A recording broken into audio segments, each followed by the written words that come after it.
పాదుకులు.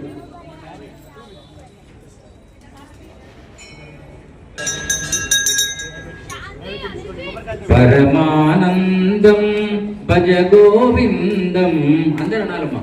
పరమానందం భజ గోవిందం. హార్మోనియం రావాలి, తబల కూడా రావాలి, తాళాలు కూడా రావాలి.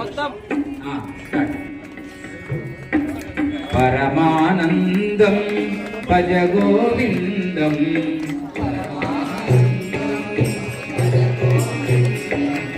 పరమానందం భజ గోవిందం.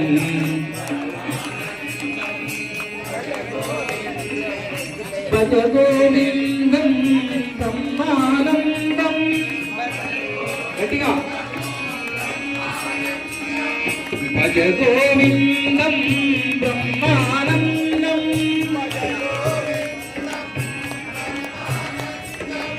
పరమానందం భజ గోవిందం.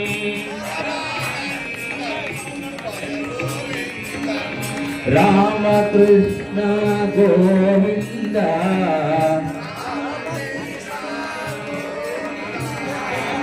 నారాయణ హరి గోవింద.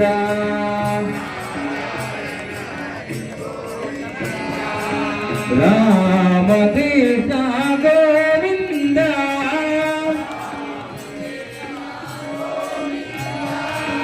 నారాయణ హరి గోవింద.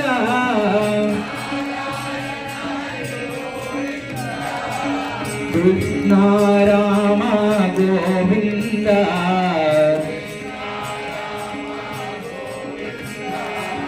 నారాయణ హరి గోవింద.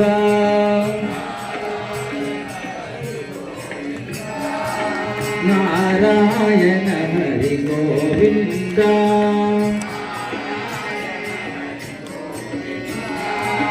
సీతారాం సీతారాం సీతారాం జయ సీతారాం. అంటే చెప్పండి. సీతారాం సీతారాం సీతారాం జయ సీతారాం. శ్రీహరి నందన సీతారాం. శ్రీహరి మాధవ సీతారాం. శ్రీహరి మాధవ సీతారాం. సింధు విహార సీతారాం. పాయి పాయి సీతారాం. పన్నగ సేన సీతారాం. పాయి పాయి సీతారాం. పన్నగ సేన సీతారాం. అందరణాలే. పురహర సన్నత సీతారాం. సుగ్రీవ పాలిత సీతారాం. పురహర సన్నత సీతారాం. సుగ్రీవ పాలిత సీతారాం. దశరథ నందన సీతారాం. దశముఖ వర్ధన సీతారాం. దశరథ నందన సీతారాం. దశముఖ వర్ధన సీతారాం. పశుపతి వందిత సీతారాం. భారద్వంశక సీతారాం.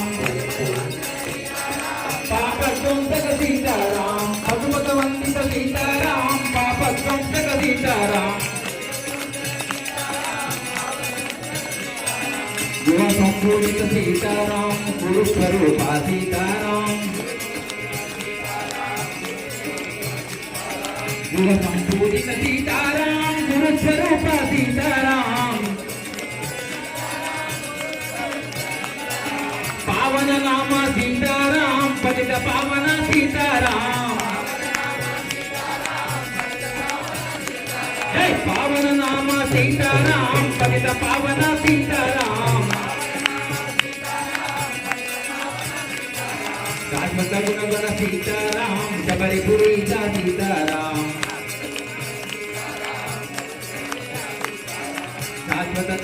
శాశ్వత గుణగణ సీతారాం. శబరి పురీత సీతారాం. శాశ్వత గుణగణ సీతారాం. శబరి పూజిత సీతారాం.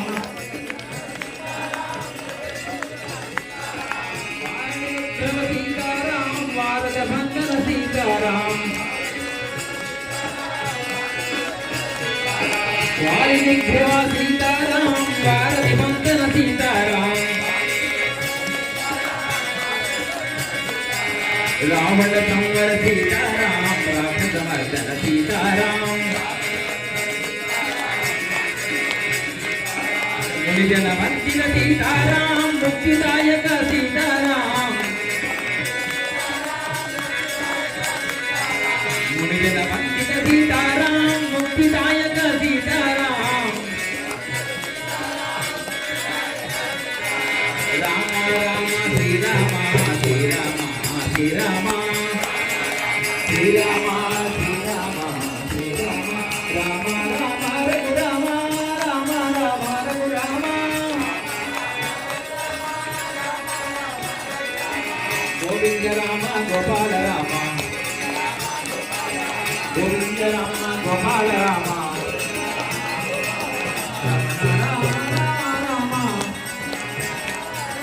మాధవ రామ కేశవ రామ రామ రామ రఘురామ రామ రామ రఘురామ రామ రామ రఘురామ శ్రీరామ జయ రామ జయ జయ రామ శ్రీరామ జయ రామ జయ జయ రామ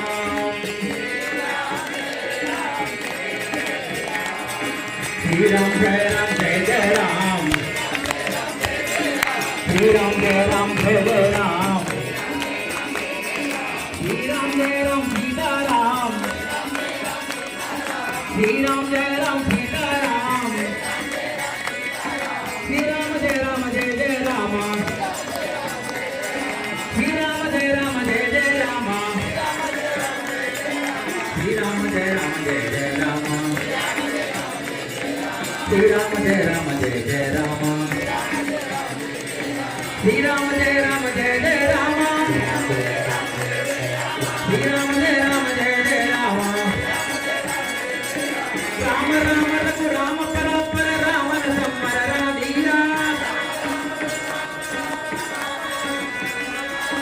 రామ రామ రఘు రామ పరాపర రావణ సంవర రాధీరా రామ రఘు రామ పరాపర రావణ సంవర రాధీరా రామ రామ రఘు రామ పరాపర రావణ సంవర రాధీరా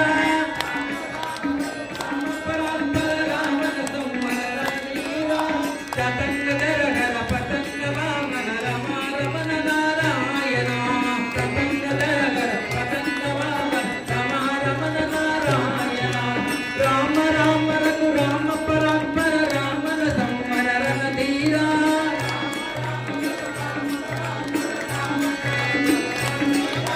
పతంగ దరహర పతంగ వామన రమ రమణ నారాయణ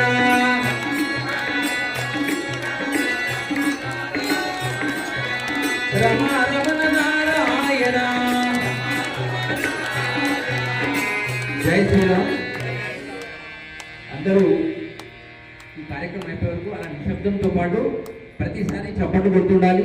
రామాని లోపల ఆ రామనామాన్ని జపిస్తుంటే ఆ స్వామివారు ఆంజనేయ స్వామి వస్తారు. విషయం ఏంటంటే ముందు రాముని గారికి మాట్లాడితే ఆంజనేయ స్వామి వచ్చి కూర్చుంటారు. ఇది మనకు ప్రత్యేకమైన నిదానం అన్నమాట. రామపాదుకల కోసం భరతుడు కూడా వేయించేసి రావాలి. హనుమంతుల వారు కూడా ముందు లైన్లో ఉంటారు. సో ఇలా ఎవరెవరు హనుమంతులు ఎవరెవరు భరతులు ఆలోచన చేద్దాం. ఎందుకంటే ఈ ప్రయాణము ఎక్కడి నుంచి ఎక్కడి వరకు ఉంది? భాగ్యనగర్ సంగం దేవాలయం నుండి అయోధ్య రామ మందిరం వరకు ఉంది. ఎన్ని వేల కిలోమీటర్లు? 1600 1400 కిలోమీటర్లు. మనం 2 కిలోమీటర్లకి ఆటో బుక్ చేసుకుంటున్నాము, ట్రాలీ బుక్ చేస్తున్నాము, కార్ బుక్ చేస్తున్నాము, బైక్ బుక్ చేస్తున్నాము. అవునా కదా? మరి వీళ్ళు ఏం సాహసం చేస్తున్నారో, వీళ్ళ లోపలికి ఎవరు రావాలో ఆలోచన చేయండి. వాయుపుత్రుడు అనేటువంటి హనుమంతుడు వీళ్ళ లోపలికి వస్తే ఈ పాదయాత్ర అవలీలుగా సాగుతుంది. ఏమాత్రం లోపల చిన్న కించెత్తు అయ్యో చేయగలనా అంటే మాత్రం తౌరి చేతి కూడా దాటలేదు వీళ్ళు. అంటే అంత వాయువు యొక్క సంబంధితం ఉంటుంది, హనుమంతుని యొక్క శక్తి దీనిలో ఉంటుంది. కనుక మీరు ఆలోచన చేయండి.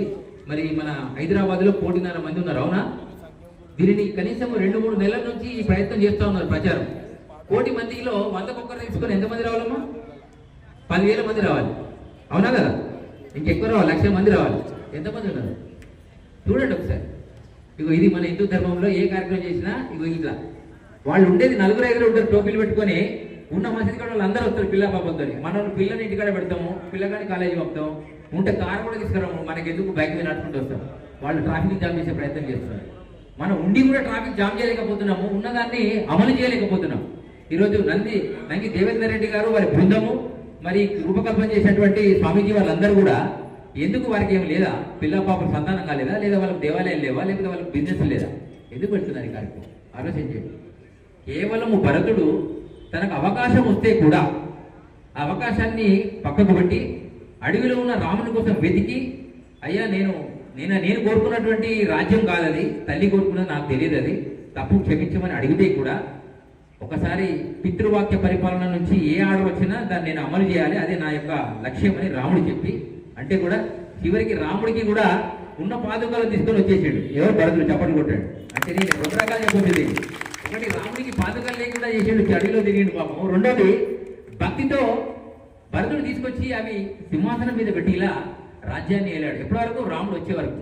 ఇంకొక సత్యం చెప్పాలి, ఈరోజు సెంట్రల్ జైల్లో ఉన్నటువంటి వారిని కూడా బిడ్డ పెళ్ళి అయితేనో లేదా తండ్రి చనిపోతేనో బయటకు వస్తారు. కానీ రాముడు దశరథ మహారాజు తీసుకున్నటువంటి ఆజ్ఞ కోసము దశరథ మహారాజు కూడా మరణించిన తర్వాత కూడా ఆయన కార్యక్రమాలకు రాలేదు. అంటే పితృవాక్య పరిపాలన అంటే ఇచ్చిన మాటకు కట్టుబడి మళ్ళీ అడవిలోనే ఉన్నాడు అయ్యే వరకు, ఆ వనవాసం వరకు. ఆ 14 సంవత్సరాల వనవాసము మనం 2 రకాలు చూడొచ్చు. మన తెలంగాణ రావడానికి 14 సంవత్సరాలు పట్టింది. అవునమ్మా? 2000 ఎప్పటి నుంచి 2001 నుంచి 2014 వరకు, అంటే 14 సంవత్సరాలు వనవాసం తెలంగాణలో బాగానే చేసారు. రోడ్ల మీద వండుకున్నాం, తిన్నాం, అటో ఇటో వచ్చింది. వచ్చిన తర్వాత మళ్ళీ 10 సంవత్సరాలు వెళ్ళాం. రాముడు 14 సంవత్సరాల తర్వాత మళ్ళీ అవకాశం వచ్చింది. మళ్ళీ 14 రోజుల ప్రయాణం జరుగుతుంది. మీరు 14 కిలోమీటర్లు అయినా నడుస్తారని నేను అనుకుంటున్నాను. 14 కిలోమీటర్లు ఏముంది, బోయినపల్లి దాకా 14 కిలోమీటర్లు ఇంటికి. ఎంతమంది వస్తారు బోయినపల్లి దాకా? చేయలేవట. మిగతా వాళ్ళందరికీ సన్మానాలు చేయాలి స్వామీజీ. మన వాతావరణంలో 14 కిలోమీటర్లు నడిపోతే 1400 కిలోమీటర్లు ఎట్లా నడుస్తారు? కాబట్టి మీ యొక్క ఉత్సాహం, మీ యొక్క ప్రేమ, మీ యొక్క భక్తి వీళ్ళకు కనబడితే ఆ మాలలు వేసుకున్నటువంటి వాళ్ళు, వేసిన వాళ్ళు, ఈ కార్యక్రమంలో ఉన్న వాళ్ళందరికీ ఒక రకమైనటువంటి శక్తి వస్తుంది. దీన్ని ఏమంటారు అంటే భక్తి రసము అంటారు. ఏంటిది? దీనిలో ఎవరైనా ఇబ్బంది పెడితే వీర రసం కూడా ఉంటుంది వీళ్ళ దగ్గర. మీరు ఈ మధ్య అయ్యప్ప స్వాములు పోతుంటే మధ్య ఆపుతున్నారు కొందరు, తెలుసా మీకు? అలాంటి వారికి కూడా శక్తి ఇవ్వడానికి మీకున్న చుట్టాలు ఈ యొక్క కామారెడ్డి, రామాయంపేట్, సిద్దిపేట్, మన ఎక్కడ ధర్మపురి, కొండగట్టు మీదుగా వెళ్తుంది ఆ ప్రయాణం. మీరు చూడండి, మీకు అక్కడ ఎవరు మీ రిలేషన్స్ ఉన్నా, మీ కులస్తులు ఉన్నా, మీ నాయకులు ఉన్నా, మీ భక్తులు ఉన్నా, మీకు తెలిసిన వాళ్ళు ఉన్నా, వారికి ఫోన్ చేసి ఈ కార్యక్రమం వస్తుంది, ఆ కార్యక్రమంలో 4 అడుగులు వేయండి అని మీరు చెప్పండి. మీరు వెళ్ళకపోయినా ఈ ప్రయత్నం చేయాలనేది. ఇకపోతే ఈ కార్యక్రమానికి ప్రాజెక్టు వివరాలు ఎంత తెలుసా? ఆనాడు రావణ బ్రహ్మ మీద యుద్ధం చేయడానికి వానరులంతా ఏకమై వారధి కట్టారు. ఆ వారధిలో మనిషి ఒక రాయి తీసుకొని చేస్తే అవి అంటుకున్నాయి. ఆ భక్తితో వేయడం వల్ల ఒక రాయి ఒకటి అంటుకుంది అనమాట. దాన్ని రామశిలగా మన రాజ్యంలో తిప్పాం. రామ మందిర నిర్మాణానికి ముందు ఎల్కే ఆధ్వర్యంలో ఇక్కడ పెద్ద యాత్ర జరిగింది, రామశిల యాత్ర. అలాంటి యాత్రే ఇప్పటి యాత్ర, ఇది పాదకల యాత్ర. ఎందుకంటే అది మన హైదరాబాద్ భాగ్యనగరంలో జరిగింది. ఆలోచన వీళ్ళకి వచ్చింది. దీని వ్యయం ఎంత తెలుసా మీకు? ఏదైనా వ్యయం అవుతుంది కదా, ఈ కార్యక్రమం పెడితే ఒక 10,000 ఖర్చు అవుతుంది. అట్లానే దీనికి 1.5 కోటి దాటింది దీని వ్యయం. మరి 1.5 కోటి పాపం నంగి దేవేందర్ రెడ్డి దగ్గర లేవు, మా స్వామి దగ్గర కూడా లేవు. ఇలాంటి భక్తులు దానికి తెలియకుండా నా పేరు చెప్పకండి అని ఇచ్చిన వాళ్ళు చాలా మంది ఉన్నారు. దీనిలో ఇంకా ఇవ్వాల్సిన వాళ్ళు కూడా చాలా మంది ఉన్నారు. అయితే దీనికి నేను ఒక మాట చెప్తాను, ఇస్తే ఏం లాభం, ఇవ్వకపోతే లాభాలు చూస్తారు కదా హిందువులు ఎక్కువ. దేవునికి మొక్కాలన్నా ముందు మొక్కు, మా పిల్లగానికి కొడుకు కొడితే గుడికి ఇస్తా, ఇట్లా ఉంటుంది మన భక్తి దగ్గర. వాళ్ళ దగ్గర అవి ఏం లేవు. ఎవరు వచ్చినా ఈ దేశం కావాలి, వీళ్ళందరూ పంపించాలని వాళ్ళు మొక్కుతున్నారు. రోజు పొద్దులు 5 సార్లు. మనం 24 గంటలు మొక్తాం, కానీ మనకి ఆశ లేదు, ఏ కోరిక లేదు. మన సొంత కోరికలు తీరడమే మన ప్రధాన లక్ష్యం పెట్టుకున్నాం. ఇది ఆలోచన చేయండి. ఈ కార్యక్రమానికి దాతలుగా, విధాతలుగా వెనుక ముందు ఉండి నడిపిస్తున్నటువంటి అశేష భక్త జనాలకి చిన్న వేద సూత్రం చెప్తున్నా.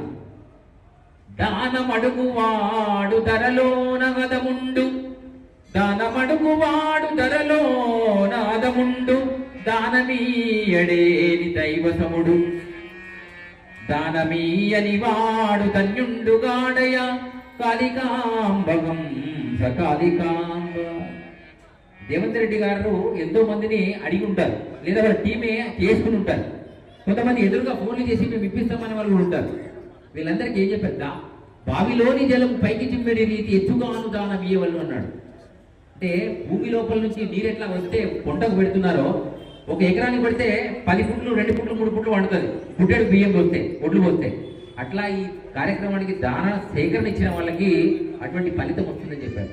ఇది వారు చెప్పిన విషయం. అంటే దానం అడుగువాడు ధరలో నదముడు. ఎవరి కోసం అడుగుతున్నాడు? ఈ ధర్మకార్యం నిమిత్తం అడుగుతున్నారు వీళ్ళు, వాళ్ళ సొంత కార్యం నిమిత్తం కాదు. కాబట్టి దానం అడుగువాడు ధరలోను అదముడు, దానం ఇయ్యడేని దైవసముడు. ఒకవేళ ధర్మకార్యం అయితే ఖచ్చితంగా దానము ఇవ్వాల్సిందే అని చెప్పారు. దైవసముడు దానం ఇయ్యని వాడు ధన్యుడు కాడయా. ఒకవేళ దానం ఇవ్వకపోతే ఉండి కూడా, ఇచ్చే పరిస్థితులు ఉండి కూడా ఇవ్వకపోతే కూడా ఒక రకంగా అదొక రకమైనటువంటి సమస్యనే అని చెప్పారు. అది ధర్మకార్యంలో అది నాకు తెలిసి ఎన్ని కిలోలు స్వామి? 14 కిలోల బరువుతో కూడినటువంటి ఆ యొక్క పాదుకలు. మనము రాముని విగ్రహానికి పూజ చేసేందుకు చూసాం, రైట్? ఇలా ప్రతిష్ట చేసాం, ధ్వజస్తంభ దగ్గర రాముని పాదుకలకు కార్యక్రమం చేయడం అనేది ఎప్పుడన్నా కనబడ్డదా? అప్పుడు భరతం కాలంలో కనబడ్డది. ఈ మధ్య రామాలయము వచ్చి అయోధ్యలో ప్రతిష్ట కార్యంలో కనబడ్డది. ఇక్కడ నుంచే పోయినాయి. అది చేసిన వారు వారే, ఇది చేసిన వారు కూడా వారే. వారి పేరు రామలింగాచారి గారు, బోయినపల్లి వాసులు. వారు అప్పుడు చేశారు, ఇప్పుడు కూడా చేశారు. అంటే కొంతమందికి వాళ్ళు చేయించిన వాళ్ళని బట్టి ఉంటుంది. మరి ఈ కార్యంలో మీరందరూ బ్రహ్మాండంగా పాల్గొనాలి. అలాగే స్వామీజీ వారు కూడా వస్తున్నారు. అయితే ఖచ్చితంగా ఈ పాదయాత్రలో ప్రయత్నం మాత్రం చేయండి. మీరు అక్కడ ఎక్కడ దాకా వస్తారు అక్కడ నుంచి ఆటో బుక్ చేసుకుని ఇంటికి రండి, బైకులు కాదు లేకండి, సరేనా? జై శ్రీరామ్. హరి ఓం. జై శ్రీరామ్.